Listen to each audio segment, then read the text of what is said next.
नमस्कार दोस्तों, आज के हमारे इस वीडियो में जीवित पुत्रिका व्रत में सुनी जाने वाली कथा लेकर आई हूँ।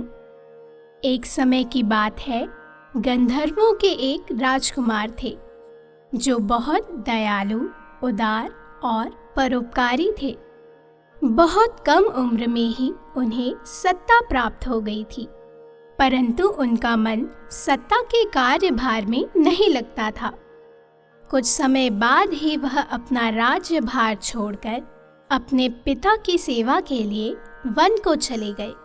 वन में उनका विवाह माल्यावती नाम की एक राजकन्या से हो गया। एक दिन जब जीमूत वाहन वन में भ्रमण कर रहे थे, तब उन्होंने वन में एक वृद्ध महिला को विलाप करते हुए देखा। उस वृद्धा का दुख देखकर उनसे रहा नहीं गया और उन्होंने वृद्धा से विलाप का कारण पूछा। इस पर वह बोली कि मैं नागवंशी स्त्री हूँ और मेरा एक ही पुत्र है। पक्षीराजगण उनके सामने प्रतिज्ञा हुई थी कि प्रतिदिन खाने के लिए उन्हें एक नाग सौंपा जाएगा। इस प्रतिज्ञा के अनुसार आज मेरे पुत्र शंखचूड़ को भेजने का दिन है। वो मेरा इकलौता पुत्र है। अगर मैं अपने इकलौते पुत्र की बलि दे दूं, तो मैं किसके सहारे अपना जीवन व्यतीत करूंगी? ये सुनकर राजकुमार का दिल पसीज उठा। उन्होंने कहा, मैं आपके पुत्र के प्राणों की रक्षा करूंगा।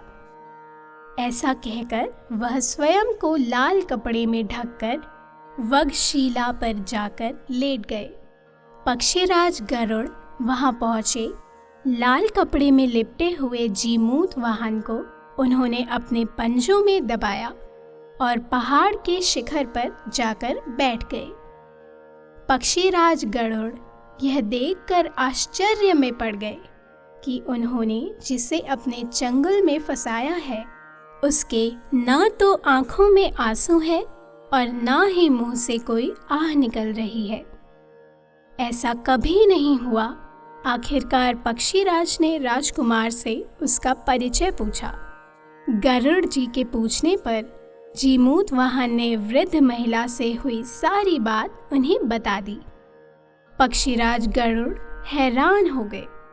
उन्हें आश्चर्य हुआ कि कोई किसी की मदद के लिए ऐसी कुर्बानी कैसे दे सकता है।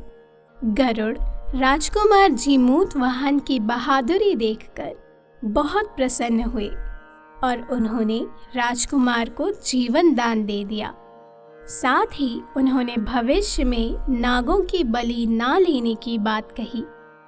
इस प्रकार एक माँ के पुत्र की रक्षा हुई। मान्यता है कि तभी से पुत्र की रक्षा और लंबी आयु के लिए जीमूत वाहन भगवान की पूजा अर्चना की जाती है।